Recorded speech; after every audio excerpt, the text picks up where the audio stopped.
अस्सलाम वालेकुम नाज़रीन, program let's talk with Abid Nasir में खुश आमदीद। नाज़रीन, मरियम नवाज़ और नवाज शरीफ साहब की ज़ेर सदारत इजलास हुआ जिसमें बड़े परेशान नज़र आए कि बिजली बहुत ज़्यादा महंगी हो गई है।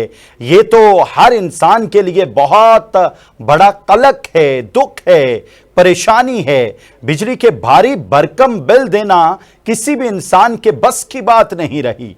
लेकिन हैरान कुन बात यह है, पिछले एक साल में 570% गैस महंगी कर दी गई, लेकिन किसी को कोई परेशानी लाहिक नहीं हुई। पिछले एक साल में 40 अरब रुपए की गैस चोरी हुई, लेकिन किसी को कोई परेशानी लाहक नहीं हुई।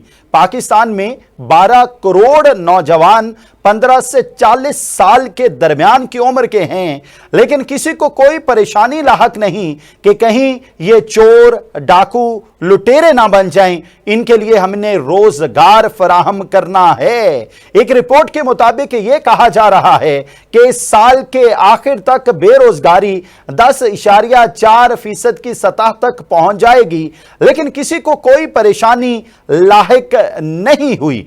40 खानदानों को आईपीपीज की मद में नवाजा जा रहा है, कैपेसिटी चार्जेस की मद में नवाजा जा रहा है, लेकिन किसी को कोई परेशानी लाहक नहीं हो रही। हम आईपीपीज को सालाना 2000 अरब रुपए पे करते हैं, लेकिन किसी को कोई परेशानी लाहिक नहीं हो रही।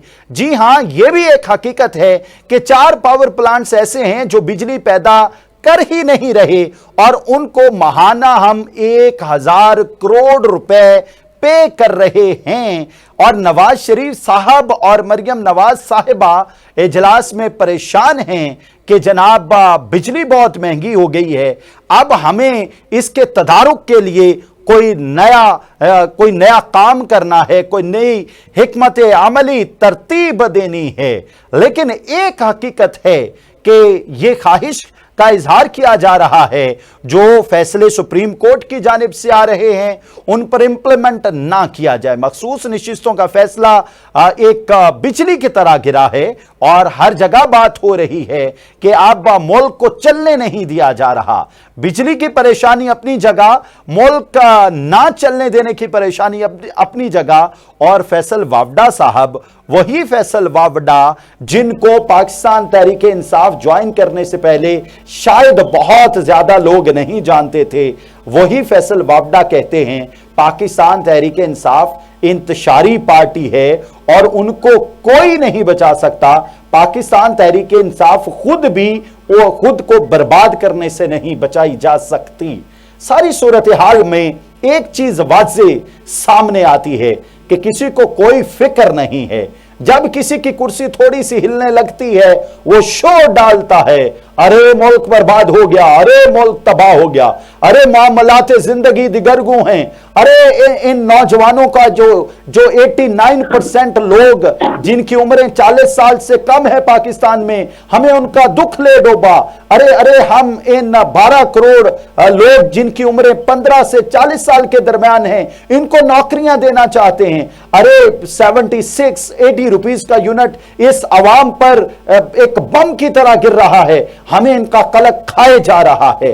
अफसोसनाक बात है कि पिछले एक साल से ये हुकूमत, मतलब पहले निगरान हुकूमत में भी शहबाज शरीफ रहे और अब भी शहबाज शरीफ मौजूद हैं और तमाम शदोमत के साथ मौजूद हैं, लेकिन कोई भी चीज सही समत में जाती नजर नहीं आ रही। इशारे बताए जाते हैं स्टॉक मार्केट एक नया रिकॉर्ड कायम कर रही है। आज डॉलर को नथ डाल दी गई है, लेकिन गरीब तर होता जा रहा है। लेकिन ये 40 खानदान अमीर से अमीर तरीन होते जा रहे हैं। हमारे साथ मौजूद होंगी सोफिया बेदार साहिबा। मैडम, बहुत बहुत शुक्रिया आपके वक्त का। Madam, how do you think एक साल में 570% गैस महंगी कर देना, एक साल में 40 अरब की गैस चोरी हो जाना, पाकिस्तान के 12 करोड़ 15 से 40 साल के दरमियान के लोगों का मुस्तकबिल तारीख होना, हाल तारीख होना, और फिर इजलास में बैठ के कहना बड़े परेशान हैं, हमारे मुल्क की हालत बड़ी दिगरगू है, इंतशार फैला दिया गया है 2018 के बाद। हकायक क्या है मैडम? ये देखिए, बड़ी आपने इब्तदाइया में सारी बातों का निचोड़ आपने फरमा दिया और बड़े मुसलसल इस्तेदाल के साथ आपने सारे मौज़ूआत का अहाता किया और बड़ा वाज़ेह तौर पे आपने ये बताया कि जिसे अगर हम मुहावरे में कहें कि जामन के दरख्त पर आम तो नहीं लग सकते।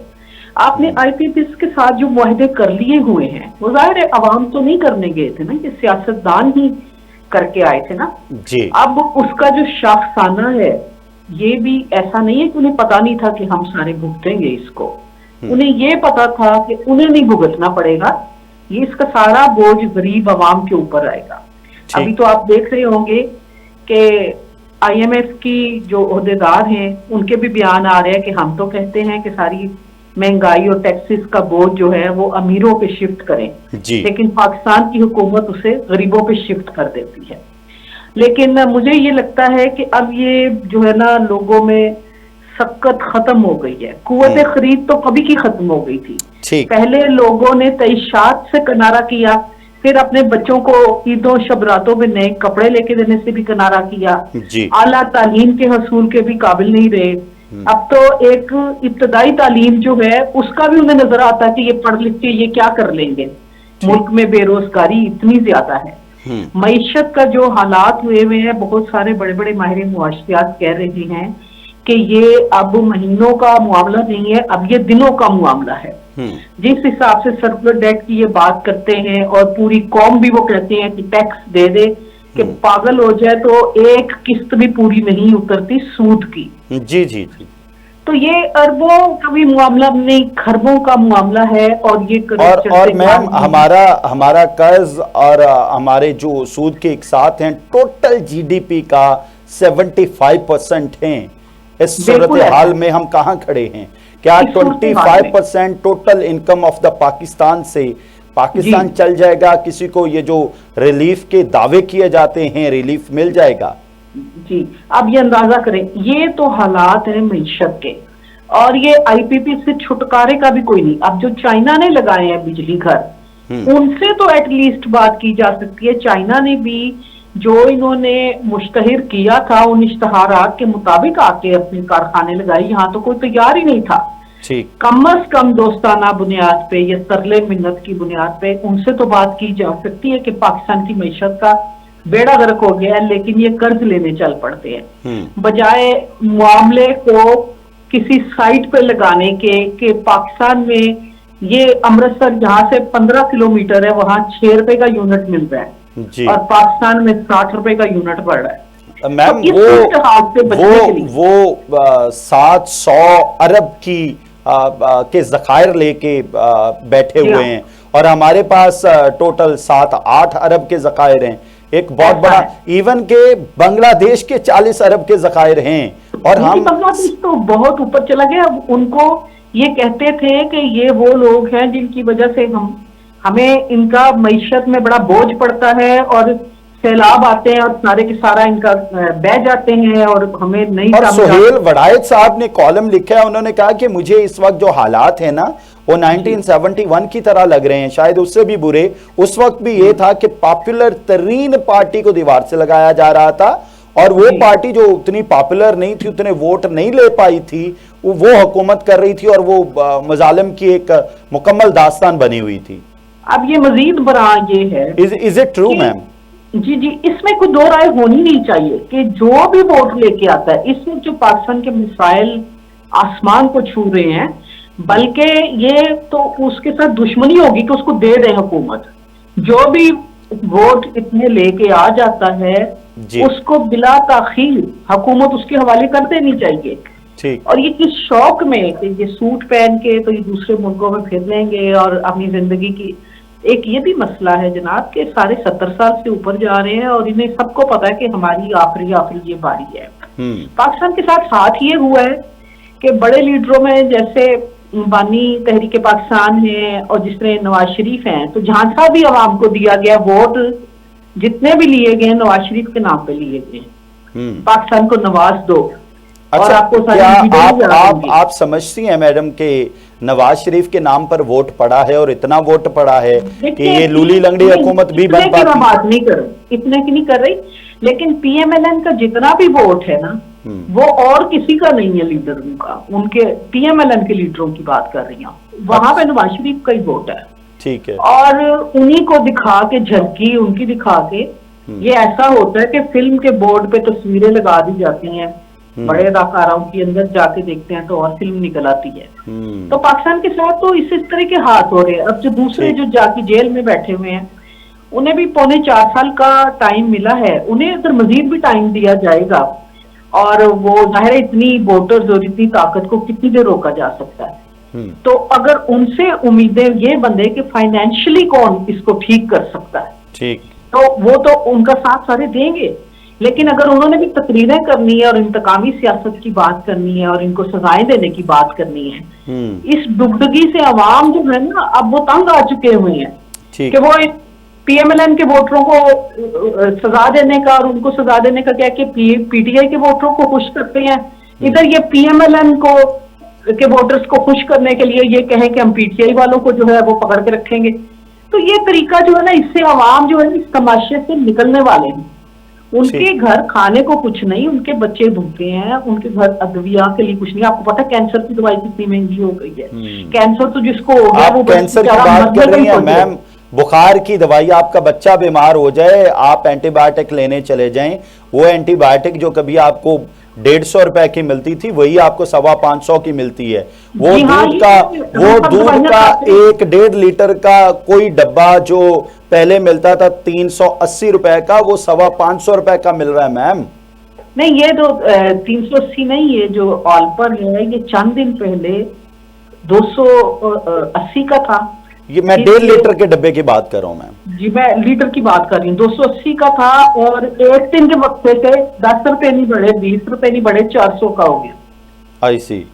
अच्छा, सभी को रोते देखते हैं। पहले गरीब तबका रोता था, फिर मिडल वाला रोता था, अब जो सेमी से अमीर है वो भी रो रहे। ठीक है। गाड़ियों में पेट्रोल डलवाना क्यामत हो गया। आप 3000 का पेट्रोल डाल के एक जगह पे होके आ सकते हैं करीब की। और जो रश का समा है, जो महंगाई है, स्टोरों में नहीं घुस सकते। आप में से कोई भी नहीं होगा, हम में से भी, जो पहले की तरह ग्रोसरी खरीद सकता हो।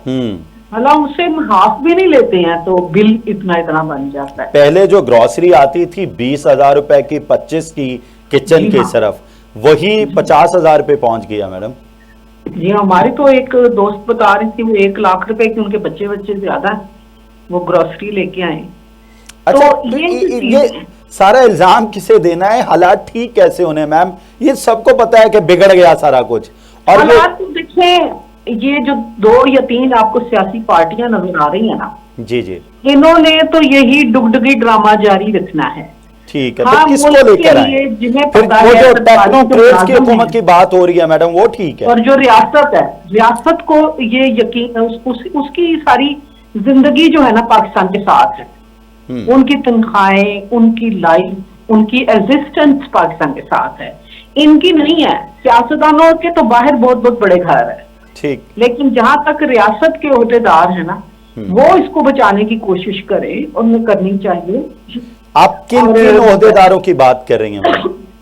जी, मैं तमाम एस्टेब्लिशमेंट, सरकारी इदारे, ठीक है, और जहां जहां भी काम हो रहा है। मुस्तफा कमाल पाशा साहब ने हमें ज्वाइन किया है, बहुत बहुत शुक्रिया सर आपके वक्त का। Sir, how do you think, एक तरफ गैस 1 साल में 570% महंगी कर दी गई, एक तरफ 40 अरब रुपए की गैस चोरी हो रही है, एक तरफ 4 पावर प्लांट्स को हम 1000 अरब महाना 1000 अरब महाना पे कर रहे हैं और वो बिल्कुल कोई बिजली नहीं पैदा कर रहे, और जनवरी से मार्च तक हम 150 अरब आईपीपीज को दे चुके हैं। और आज मरियम नवाज और नवाज शरीफ साहब के जेर सदारत इजलास हुआ, जिसमें वो इंतहाई परेशान नजर आए कि बिजली बहुत महंगी हो गई है, ये अवाम पर जुल्म है। जी सर, मेरा सवाल पहुंच गया।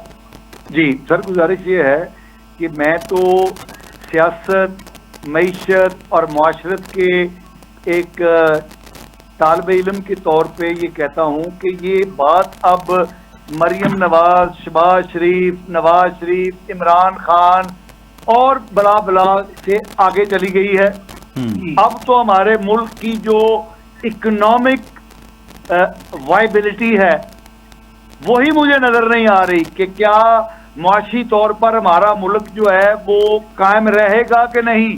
असल सवाल अब ये पैदा हो गया है, अब बिजली गैस का मामला तो बिल्कुल दूर चला गया, यानी हालात हमारे मुआशी इस सतह पर चले गए हैं कि हमारी आवाम जो है वो तो मुआशी तौर पर दिवालिया हो चुकी है, 100% दिवालिया हो चुकी है, और उसके मुजाहरे भी शुरू हो गए हैं, बलवे होने शुरू हो गए हैं, ग्रिड स्टेशनों पर हमले होने शुरू हो गए हैं, और अब तो हालत ये हो गई है कि एक दिन में 1 गो में दूध के 1 लीटर पर 80 रुपए का टैक्स लग गया है। तो अब मुझे तो ये लग रहा है कि ये आपने जो बात कही है इससे बात बहुत आगे चली गई है। पाकिस्तान मुआशी तौर पर मुझे वायबल मुल्क नजर नहीं आ रहा। सही कह आगे बढ़े, सियासत में आप देख लें क्या हो रहा है। इदारे जो हैं वो एक दूसरे के साथ डैगर्स एंड ड्रॉन हैं, एक दूसरे के साथ बंदूकें तोपें तान कर खड़े हैं, चाहे वो आईनी इदारा सुप्रीम कोर्ट हो, चाहे वो आईनी इदारा इलेक्शन कमीशन हो, चाहे वो आईनी इदारा पार्लिमान हो, ये सब एक दूसरे के खिलाफ बंदूकें तोपें डंडे लेकर खड़े हैं। मुझे तो सियासी तौर पर भी ये मुल्क जो है वायबल नजर नहीं आ रहा है। आगे आप आए, अवाम की सूरत हाल ये है कि उनको एक वक्त की रोटी मिलना नामुमकिन हो चुकी है, बलवे शुरू हो चुके हैं, सिविल नाफरमानी मुझे की तहरीक आगे बढ़ते दिखाई दे रही है, और इन सब चीजों के ऊपर जो है वो जो दहशतगर्दी का माहौल पैदा हो गया है। आप बन्नू में देख लें क्या हो रहा है, DI खान में क्या हो रहा है, DG खान में क्या हो रहा है, बलोचिस्तान में एक अरसे से जो इंसर्जेंसी की सूरत हाल है। तो मुझे समाजी तौर पर भी ये मुल्क जो है वो वायबल मुझे नजर नहीं आ रहा है। ठीक, अच्छा सर, मुझे ये बताएं, सोफिया बेदार साहबा बात कर रही थी कि वो जो पाकिस्तान के इदारे हैं किसी भी तरीके से मुल्क को संभाल लें। क्या आपको समझ आती है कि कोई ऐसी रेमेडी मौजूद है कि इदारे संभाल सकते हैं, सियासतदानों के हाथ से बात निकल चुकी है? लेकिन बात ये है कि आप अगर ये समझ रहे, आपके सवाल से मैंने ये तासुर लिया है कि क्योंकि सियासतदान नाकाम हो गए हैं तो इसलिए इदारे जो है इनको संभाल लेंगे। ये जो इस वक्त प्रॉब्लम है, इदारे इसके अंदर बराबर के शरीक हैं। आई सी। तो इसलिए आप ये कहना, अब पाकिस्तान जो इस सूरत हाल में पहुंचा है ये एक दिन में नहीं पहुंचा है, यानी 1947 से लेकर 1971 तक एक फेज था। हमने कायदे आजम का जो एहसान था उसको 71 में उतार दिया। ठीक है, अच्छा मुस्तफा कमाल पाशा साहब, सॉरी इंटरप्ट कर रहा हूं, आपकी बात को सेकंड करना चाह रहा हूं। सोहेल वड़ाई साहब का एक कॉलम बड़ा सर्कुलेट हो रहा है, उन्होंने कहा कि हालात 1971 जैसे शायद उससे भी गंभीर हैं। उस वक्त भी ये था कि वो सियासी जमात जिसने बहुत ज्यादा वोट लिए थे उसको दीवार के साथ लगाया जा रहा था, जो बहुत मकबूल थी उसको बहुत ज्यादा जदोकूब किया जा रहा था। एट द सेम टाइम वो सियासी जमात जिसके वोट नहीं थे वो हुकूमत कर रही थी और वो लोगों की जिंदगियों के फैसले कर रही थी। आप क्या समझते हैं, सेम सिचुएशन है सर? देखिए, बात ये है कि एक सिमिलैरिटी तो पाई जाती है कि हमारा ये जो बहुत सारे मसाइल में एक मसला ये है कि अवाम के मैंडेट को हम मानने के लिए तैयार नहीं है। तो 71 में भी यही हुआ, लेकिन 71 में सिर्फ जो मुल्क की इलेक्शन हुई, जो मुल्क टूटा, वो सिर्फ इस वजह से नहीं टूटा था कि हमने अवाम के मैंडेट को नहीं माना, लेकिन वो जो आखिरी वजह हुई, यानी जो ऊंट की पीठ पर आखिरी तिनका रखा गया, वो यही था कि हमने शेख मुजीबुर रहमान की पार्टी के अवामी मैंडेट को नहीं माना। लेकिन उससे पहले 23-24 साल तक मुसलसल हालात ऐसे हम पैदा करते रहे या ऐसे हालात पैदा होते रहे जिनकी बुनियाद पर जो है ईस्ट पाकिस्तान लागू हुआ। आज भी हम जिस मकाम पर खड़े हैं वो इस वजह से, इसमें एक वजह यह है कि अवाम के मैंडेट की तौहीन हो रही है और होती रही है, लेकिन सिर्फ यही एक वजह नहीं है कि जिसकी वजह से हम इन हालात तक पहुंचे हैं। तो 71 की सिमिलैरिटी पाई जाती है, लेकिन 100% हम ये नहीं कहेंगे कि 71 में सिर्फ अवाम के मैंडेट को ना मानने की वजह से मशरकी पाकिस्तान अलग हुआ। ठीक है सर, मुसद्दिक, ठीक है sir, let's move forward. How do you think sir, Mossadegh Malik ने ये कहा कि पाकिस्तान से ऑयल निकालने वाली कंपनियां भाग रही हैं, पाकिस्तान में हालात साजगार नहीं हैं, तो इसका मतलब क्या लेते हैं आप? क्या हम नाकाम हो चुके हैं कि हम मतलब सिक्योरिटी भी प्रोवाइड नहीं कर पा रहे और हम कोई भी जो ज़खायर हैं उनसे फ़ायदा नहीं उठा पाएंगे इन नियर फ्यूचर? हजूर देखिए, आपने कितना मासूमाना सवाल किया है। ये सिक्योरिटी की सूरत हाल हमारे सामने नहीं है, मईशत की सूरत हाल हमारे सामने नहीं है, पॉलिटिक्स की सूरत हाल हमारे सामने नहीं है। हम तो जो बर्बादी और तबाही की इंतहा है उस तक पहुंच चुके हैं, और मुझे तो अब बेहतरी की कोई सरहद सूरत हाल नजर नहीं आती। लेकिन मरियम नवाज साहबा तो ये क्लेम कर रही हैं कि मुल्क दुरुस्त समत में जा रहा है, अब चलने दे सिस्टम। ये उनको यही कहना चाहिए, वो जो बयान दे रही हैं उनको यही कहना चाहिए कि जनाब हर तरफ शेर बकरी एक घाट पानी पी रहे हैं और रावी चैन लिखता है, उनको यही कहना चाहिए। लेकिन सूरत हाल ऐसी नहीं है कि हम आराम से बैठ जाएं और ये समझें कि जनाब मामलात बस ठीक है। आप फिंच की रिपोर्ट देख लें, उसने क्या कहा है, उसने क्या पेशनगोई की है। ठीक, बहुत शुक्रिया। मुस्तफा कमाल पाशा साहब हमारे साथ मौजूद हैं और सोफिया बेदार साहब हमारे साथ मौजूद हैं। एक शॉर्ट कमर्शियल ब्रेक है, ब्रेक के बाद हाजिर होते हैं। We will be right back. Break के बाद प्रोग्राम में खुश आमदीद। हमें लंदन से ज्वाइन किया है आतिफ चौधरी साहब ने, पाकिस्तान तहरीक इंसाफ से उनका ताल्लुक है, और सोफिया बेदार साहब हमारे साथ मौजूद होंगी। आतिफ चौधरी साहब, एक बिल बोर्ड बड़ा नजर आता है जहां गद्दारे वतन लिखा हुआ होता है, उन लोगों की तस्वीर लगी हुई होती हैं जो जिनका मैक्सिमम ताल्लुक पाकिस्तान तहरीक इंसाफ से था और वो मुल्क छोड़ के चले गए। सर, ये कैसा अजीब रिवाज चल पड़ा है कि पहले मजबूर किया जाता है कि मुल्क छोड़ दिया जाए, उसके बाद उसे गद्दारे वतन करार दे दिया जाता है। ये कहां जाके कहानी रुकने वाली है? बिस्मिल्लाहिर्रहमानिर्रहीम। देखिए, आपने बहुत ठीक बात की है। ये हम किस तरफ चल पड़े हैं। हम लोगों ने गद्दारी के सर्टिफिकेट बांटना शुरू कर दिए हैं। पहले आप बिल्कुल, लोग मजबूर होते हैं, लोगों का वहां पे रहना जीर्ण हो जाता है अपने उस मुल्क में जिसके लिए उन्होंने कुर्बानी दी होती है। पहले वो मजबूरन मुल्क छोड़ते हैं। फिर अगर इस तरह हमने ये गद्दारी के सर्टिफिकेट बांटना शुरू कर दिए तो मेरे ख्याल में तो इस मुल्क में, अल्लाह माफ करे, सिर्फ 25 करोड़ गद्दार ही रह जाएंगे। जी। अब प्रॉब्लम ये इसके मतलब 2029 में लेट्स सपोज इलेक्शन होता है, या जो जिस तरह फेच ने तो ये कहा कि 18 महीने की हुकूमत है और आपकी जरताज गुल साहबा कह रही हैं कि 18 दिन की हुकूमत है, तो अब समझ नहीं आ रही। जब ये हुकूमत जाती है और कभी ये ऑपोजिशन में होते हैं तो कोई कुफारे वतन, कोई नई किस्म की टर्मिनोलॉजीज ईजाद हो जाएंगी, तो इस ट्रेंड को रोकना चाहिए। I think so. इस तरह सर्टिफिकेट नहीं बांटे जाने चाहिए। और आप जो किसी वजह से मुल्क से बाहर बैठे हैं और पाकिस्तान तहरीक इंसाफ को रिप्रेजेंट करते हैं, आप जब ये इस तरह के इश्तिहार, इस तरह की तशहीर देखते हैं, आपके दिल पे क्या गुजरती है? देखिए जी, इतना दिल दुखता है, इतनी तकलीफ होती है। जैसे आपने कहा, देखिए आज जो हुकूमत में है ये हुकूमत सदा नहीं रहनी। चले, मेरा भी ख्याल है कि मेरा ख्याल है नेक्स्ट ईयर में इलेक्शन होंगे हर सूरत में। अच्छा। ये गवर्नमेंट इस तरह नहीं चल सकती, क्योंकि इस तरह तो कोई परचून की दुकान नहीं चलाते जिस तरह ये मुल्क चलाने की कोशिश कर रहे हैं। इतने नाहल हुक्मरान आज तक पाकिस्तान की हिस्ट्री में नहीं आए हैं। तो अगर ये लोग कल को आएंगे, कोई दूसरी जमात आएगी, जो भी जमात आती है, अभी आप जिसको भी अल्लाह ताला इक़्तिदार देता है वो इन लोगों को गद्दार कहेगा, वो इन लोगों को। और दूसरा, इन्होंने जो बैन लगाने की कोशिश की है, पीटीआई को इलेक्टोरल प्रोसेस से बाहर करने की कोशिश की है, ये इतने गंदे, इतने होचे हथकंडों पे आ गए हैं। ये टिट को टैट होता है। आतिफ चौधरी साहब, आप नहीं समझते कि वो बड़ा हैवी किस्म का स्मार्टली खेल गए हैं आपके साथ? वो सिर्फ ये चाहते थे, उन्हें समझ आ गई थी कि मखसूस नशिस्तों का फैसला उनके खिलाफ आएगा और वो एक अनारकी की सूरत हाल जमात के अंदर पैदा करना चाहते थे कि पाकिस्तान तहरीक इंसाफ पे तो लग जानी है पाबंदी, लोग ये सोचेंगे और आपको ज्वाइन नहीं करेंगे, आप डिक्लेरेशन नहीं देंगे कि we are going with the Pakistan Tehreek Insaf. आप नहीं समझते अताउल्लाह तारड़ आपके साथ स्मार्टली खेल गए? नहीं, बिल्कुल नहीं। देखिए, वो उन्होंने एक आखिरी अपना एक पत्ता खेला है, बिल्कुल स्मार्टली नहीं खेल गया। आपको इस पत्ते की समझ आ गई थी?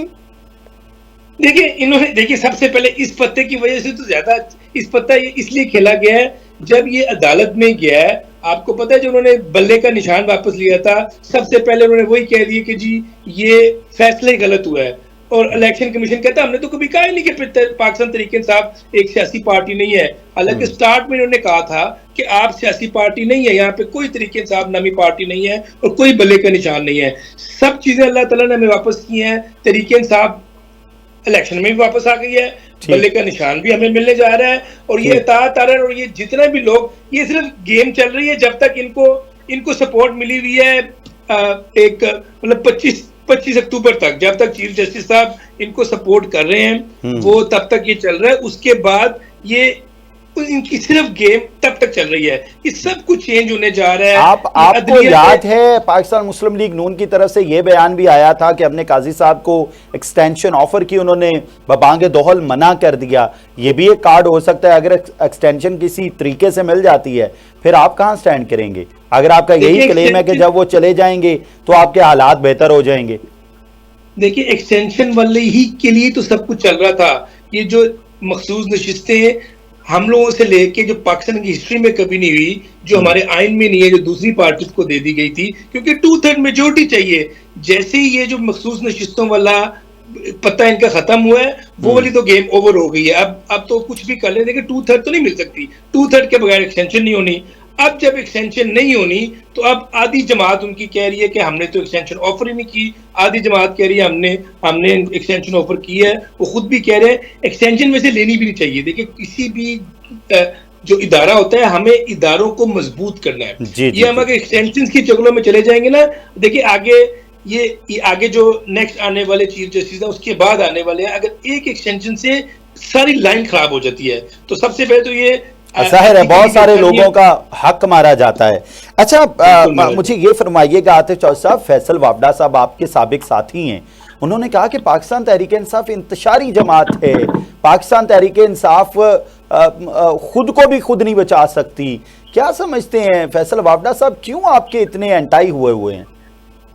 देखिए जी फैसल वावडा साहब जो अभी तो उन्होंने एक बड़ा अच्छा रिकॉर्ड कायम किया। उस दिन एक शो में बैठे हुए थे, उनको उन्होंने पूछा कि जी आप किस जमात, मेरे बड़े अच्छे दोस्त है, Faisal is a good friend of mine, लेकिन उनसे पूछा गया है कि जी आप किस जमात के सेनेटर हैं? वो कहते जी मैं आजाद सेनेटर हूँ। आज तक मुझे पता है सेनेटरशिप आपको कैसे मिलती है, सेनेटरशिप प्रोपोर्शनेट मिलता है, आपको एमपीएस वोट डालते हैं और अपनी जमात के बंदों को वोट डालते हैं जिसको होता है। तो ये जिस तरीके से फैसल वावडा जिसके लिए खेल रहे हैं, जिनके फ्रंटमैन है, जिनके वो मैसेज पास करते हैं, वो सब कुछ सबके सामने। और क्या आप आतिफ चौधरी साहब आप समझते हैं कि उनके बगैर आप भी कहीं आ सकते हैं? क्या आप नहीं समझते 2018 में आपको फुल बैक थी उनकी तरफ से तो आप हुकूमत में आए थे? देखिए एस्टेब्लिशमेंट जो ना एक हकीकत है हमारे मुल्क में, और तो इस हकीकत से डिनाई क्यों कर रहे हैं आप? हम डिनाई नहीं, हम देखिए आपने जब मुल्क चलाना है ना, हर एक को अपना अपना रोल प्ले करना पड़ेगा। एस्टेब्लिशमेंट का बड़ा इंपॉर्टेंट रोल है इस मुल्क में, अदलिया का बड़ा इंपॉर्टेंट रोल है इस मुल्क में, मीडिया का आप लोगों का बड़ा इंपॉर्टेंट रोल है। इसी तरह ये जो पार्टीज है, सियासी पार्टी, इनका ये 4 पिलर आप समझ ले, इस मुल्क के 4 पिलर है। इन चारों मुल्क को हमारा मुल्क इस वक्त जिस हालात से गुजर रहा है, हम बड़े खुश होते हैं जी, हम बैंकरप्ट होने से बच गए हैं, हम डिफॉल्ट होने से बच गए हैं। आपके जो आप बांग्लादेश देख लें, अफगानिस्तान देख लें, साथ इंडिया देख लें, जिनके साथ पहले हम जिन सबसे आगे थे 90s में, हम इंडिया से भी आगे थे। उसके बांग्लादेश अब वो आतिफ चौधरी साहब, सोफिया बेदार साहिबा से वर्डिक्ट ले लेते हैं। सोफिया बेदार साहिबा, गद्दारे वतन के बिल बोर्ड ये लगना शुरू हुए, क्या कहना चाहेंगी, किस तरफ जा रहे हैं हम? नहीं, आप सही कह रहे हैं। ये जो अनारकी की सूरत हाल पैदा की जा रही है, ये सारी शाखसाना है उस गिरती हुई मईशत का, जिसमें अब ये सारी हुकूमतें नाकाम होकर एक दूसरे पर इल्जाम तराशी और गद्दारे वतन के ये एक दूसरे को तमगात देने शुरू हुए हैं। और इसकी क्या बुनियाद है, क्या डेफिनेशन है, किस तरह से मुंह से ये इतना बड़ा लफ्ज निकाल लेते हैं, ये सोचे समझे बगैर कि हमारे अतराफ में कौन से मुल्क बैठे हुए हैं। जी। और ये तो वो लोग हैं कि जो अपने सियासी और वो नहीं सोचते कि पीछे जंगें हुई हैं हमारी इंडिया के साथ, और वो क्या कहेंगे कि ये अपने लोगों को गद्दार कह रहे हैं। ये तो एक बड़ा मसला है। मुझे मेरी जितनी भी जिंदगी है, मैं एक स्टेटमेंट दे सकती हूँ कि पिछले 50 साल से पाकिस्तान में एक ही हुकूमत चल रही है। अगर आप उसको पॉलिटिकली स्टाइल में देखें ना, उसका पॉलिटिकल स्टाइल और बयानात क्या है। आप आज से 10 साल पहले के खबरात उठा के देख ले, 15 साल पहले के, अगर आपको सेम ये सारी जो हेडलाइंस नहीं मिले तो आप मुझे जो मर्जी कहें। और इसके अलावा आपने कभी देखा है पिछले 50 साल में कि आपने कभी ये लगाओ कि महंगाई कम हो गई है? हमेशा बढ़ती है, पहले से ज्यादा बढ़ती है।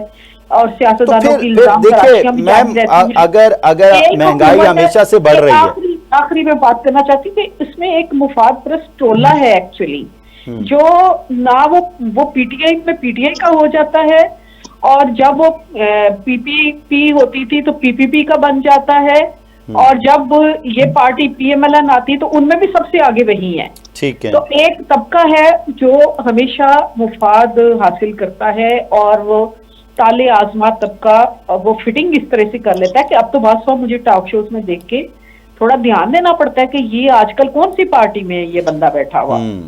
तो वो जो सिंगल पार्टी चल रही है उसी के अंदर सारे वो आते हैं और वहीं पे ये सारे चले जाते हैं। ठीक है, ताले आजमा तो आप सोचे कि ये सारी बड़ी मायूस कुल सूरत है। ठीक है सोफिया बेदार साहबा, जब आपने ताले आजमा इस्तेमाल किया तो फैज याद आ गया, अगर आज औज पे है ताले रकीब तो क्या ये 4 दिन की खुदाई तो कोई बात नहीं।